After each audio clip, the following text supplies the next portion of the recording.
Assalamualaikum warahmatullahi wabarakatuh. Perkenalkan, nama saya Nida Khairia dengan NIM 2410-1252-20055, mahasiswa program studi pendidikan guru sekolah dasar.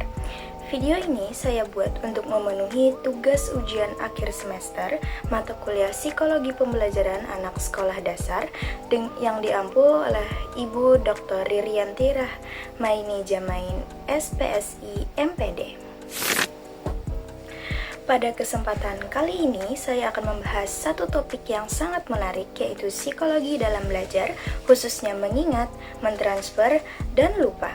Topik ini berkaitan erat dengan proses kognitif anak usia sekolah dasar dan penting untuk dipahami oleh calon guru karena berhubungan langsung dengan bagaimana peserta didik menerima, mengolah, serta menggunakan informasi dalam proses pembelajaran.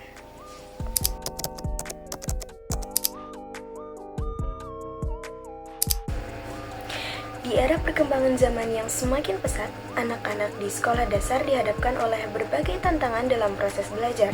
Salah satu tantangan utamanya adalah rendahnya daya ingat, kesulitan dalam menerapkan materi yang telah dia pelajari ke dalam situasi baru, serta mudah lupa terhadap materi pembelajaran. Banyak siswa mampu menghafal materi pembelajaran dengan waktu yang cukup singkat. Namun, mereka kesulitan untuk mengingat kembali saat dibutuhkan, seperti ketika saat ujian atau bahkan ketika ingin menerapkannya dalam kehidupan sehari-hari. Selain itu, pembelajaran juga sering hanya berfokus pada metode hafalan saja, sehingga siswa kurang mampu melakukan transfer belajar, yaitu menerapkan pengetahuan ke konteks lain.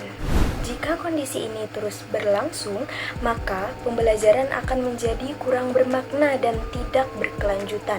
Oleh karena itu, diperlukan pemahaman psikologis pembelajaran agar guru dapat merancang strategi belajar yang sesuai dengan cara kerja kognitif anak sekolah dasar.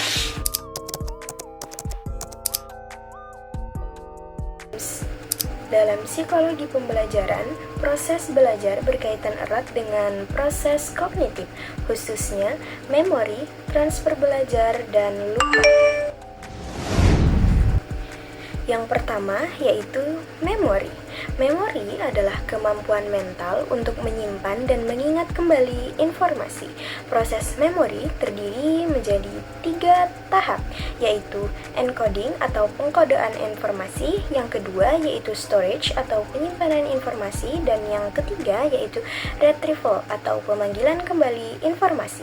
Jika salah satu tahap dari ketiga ini tidak berjalan dengan baik, maka siswa akan mengalami kesulitan dalam mengingat materi pembelajaran.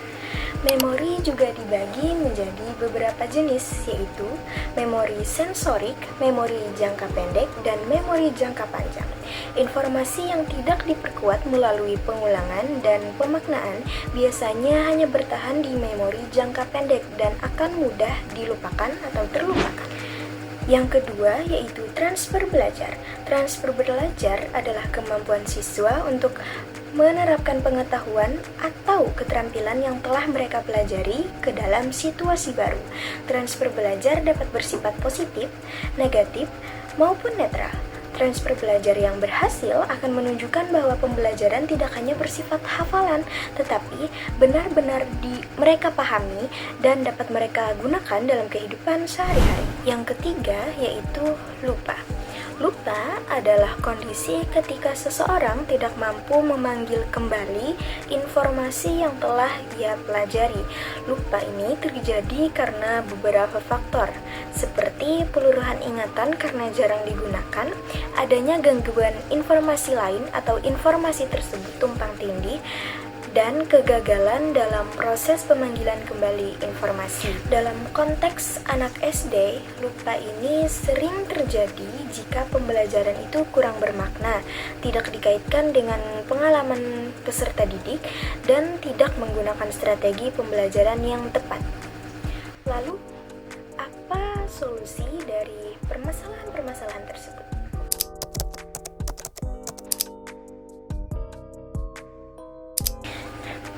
Untuk mengatasi permasalahan tersebut, guru perlu menggunakan strategi pembelajaran yang berbasis dengan psikologi belajar.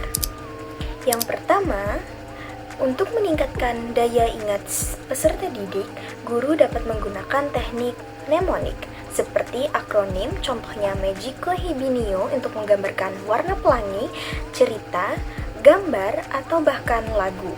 Strategi ini dapat membantu siswa untuk mengingat materi dengan cara yang menyenangkan dan lebih bermakna.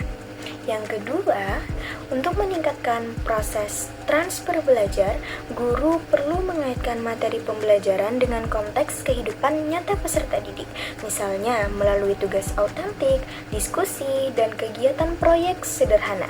Dengan demikian, siswa akan terbiasa menerapkan pengetahuan yang ia miliki dalam berbagai situasi dan berbagai konteks.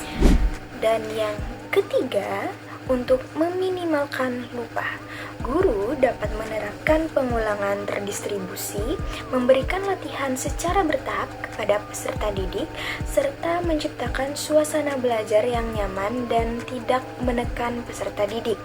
Dukungan emosional dan motivasi juga sangat penting dalam menjaga daya ingat siswa atau peserta didik.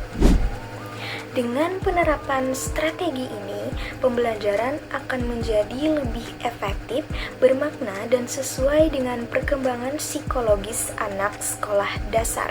Sebagai penutup, dapat saya simpulkan bahwa pemahaman terhadap psikologi pembelajaran, khususnya pada proses mengingat, mentransfer, dan lupa, sangat penting bagi guru sekolah dasar.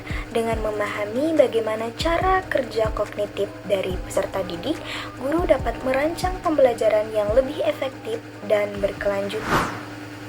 Semoga materi yang saya sampaikan dapat memberikan manfaat dan menambah wawasan kita semua, khususnya dalam meningkatkan kualitas pembelajaran anak sekolah dasar. Terima kasih.